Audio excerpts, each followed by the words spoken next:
ना ओबीसीचे अनेक मंत्री बोलायला तयार नाहीत। त्यांनी बघ्याची भूमिका घेणं हे ओबीसीचं येणाऱ्या काळात अस्तित्व संपवणं आहे आणि ओबीसी मंत्र्याला तिथं सुद्धा आम्ही एंट्री देणार नाही आहोत, कारण की आज तुम्ही बोलत नाहीत तर तुम्ही येणाऱ्या काळात ज्यावेळेस ओबीसी सरकारला जाब विचारायला येईल त्यावेळेस तुम्ही मध्यस्थी करायला आल्यावर ओबीसी समाज नक्कीच यांना हाकलून देण्याचं काम करेल। नक्कीच ओबीसीचं पूर्ण राजकीय अस्तित्व संपलेलं आहे। ओबीसीचं सगळं राजकीय आरक्षण ओरबाडून घेण्याचं काम, ओबीसीचं शिक्षणातलं नोकरीतलं अस्तित्व संपवण्याचं काम या ओबीसी आमचा डीएनए म्हणणाऱ्या सरकारनं केलेलं आहे। आणि खरं तर राज्यामध्ये एवढे ओबीसीचे मंत्री, ओबीसीचे नेते असताना कोणी बोलायला तयार नाही का? हे घाबरतेत कशाला हे आम्हाला कळत नाही। आणि गावगाड्यामध्ये ओबीसी 18 पगड जातीतील 12 बलुतेदार, 18 आलुतेदारांना कुठेतरी ग्रामपंचायत सदस्य, सरपंच होत आहेत, ते येणाऱ्या काळात तुमचा ग्रामपंचायत सदस्य दिसणार नाही, सरपंच दिसणार नाही, पंचायत समिती मेंबर दिसणार नाही, नगरसेवक दिसणार नाही, जिल्हा परिषदेचा सदस्य दिसणार नाही आणि जिल्हा परिषदेचा अध्यक्ष दिसणार नाही, नगराध्यक्ष दिसणार नाही, महापौर दिसणार नाही। ही सगळी तयारी कुठेतरी प्रस्थापित समाजाच्या नेत्यांनी जरांगेच्या खांद्यावर बंदूक ठेवून केलेला कार्यक्रम आहे आणि त्यामधून ओबीसींचं पूर्ण हत्या झाली। ओबीसींच्या आरक्षणाची पूर्ण ओबीसींना त्या आरक्षणापासून नेस्तनाबूत करण्याचं काम जातीवादी राधाकृष्ण विखे पाटील असतील आणि झाडूपोचा करणारा आमदार प्रसाद लाड नावाच्या माणसानं इथं येऊन रातोरात कुठतरी ज्या माणसानं जरांगे नावाच्या माणसानं कुठतरी माझ्या मते 12-14 घंटे उपोषण सुद्धा नाही केलं, खाऊन पिऊन उपोषणाला बसला आणि त्याच्यानंतर लगेच सकाळी 2 तासामध्ये मंत्र्यासारखा माणूस लोटांगण घेण्याचं काम तिथं येऊन करतो, आमदार तिथं येऊन प्रतिनिधी म्हणून तिथं लोटांगण घेण्याचं काम करतो आणि अगदी दुपारी पुन्हा कुठतरी लघवीच्या निमित्ताने पुन्हा खाऊन पिऊन बसल्याच्या नंतर संध्याकाळी 1:30 वाजता असा निर्णय घेऊन ओबीसींचं अस्तित्व संध्याकाळी अंधारात ओबीसींना ठेवून संध्याकाळी अस्तित्व ओबीसींचं संपवण्याचं काम या राज्य सरकारच्या प्रतिनिधीने केलंय। राज्याच्या मुख्यमंत्र्यावर खरा आमचा आरोप आहे, कारण की ओबीसी आमचा डीएनए म्हटल्याच्या नंतर एक मायक्रो समाजातला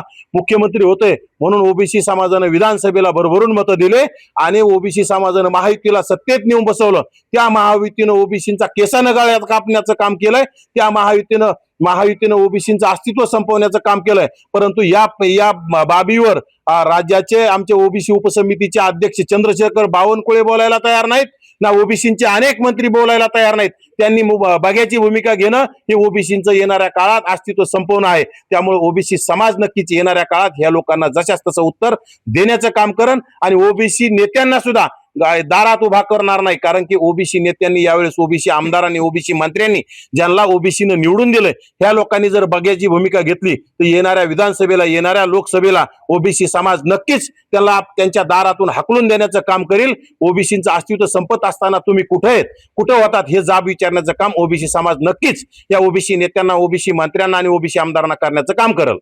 ओबीसी प्रश्नासाठी तुम्ही मैदानात उतरताय, एवढा रोष पत्करताय, ओबीसी मंत्री बोलायला तयार नाहीत, काय कारण काय असेल नेमकं? ओबीसी मंत्र्यांना एकतर ईडीची भीती आहे किंवा स्वतःचं मंत्रीपद जाण्याची भीती, पण यांना लाजा वाटल्या पाहिजे। ओबीसीचं अस्तित्व संपत असताना तुम्हाला मंत्रीपद महत्वाचं आहे का समाजाचं अस्तित्व महत्वाचं आहे, हे या माझं ओबीसी मंत्र्यांना कुठेतरी जाब विचारणे। आणि मी खरं तर मी एकटा बोलत नाही, गावगाड्यातील 18 पगड जातीच्या वतीने मी बोलतोय। गावगाड्यात ह्या समाजाच्या भावना तशा तीव्र झालेल्या आहेत आणि येणाऱ्या काळात ह्या भावना आम्ही आता गावगाड्यामध्ये सभा घेत आहोत। ओबीसीच्या जातनिहाय जनगणनेच्या निमित्तानं, जनजागृतीच्या निमित्तानं यामधून आम्ही ओबीसी समाज जाग करण्याचं काम करत आहोत आणि येणाऱ्या काळात 12% मराठा समाज जर मुंबईला जाऊन वेटीस धरण्याचं काम करत असेल तर राज्यात 52% ओबीसी समाज आहे। हा 52% ओबीसी समाज मुंबईला वेठीस धरून या राज्य सरकारला पळोकर केल्याशिवाय राहणार नाही आणि ही लवकरच आम्ही तारीख जाहीर करणार आहोत, कारण आमच्या 100 सभा ज्यावेळेस होतील त्यावेळेस आमच्या राज्यभर ओबीसी जनजागृती होईल आणि राज्यातील ओबीसी समाज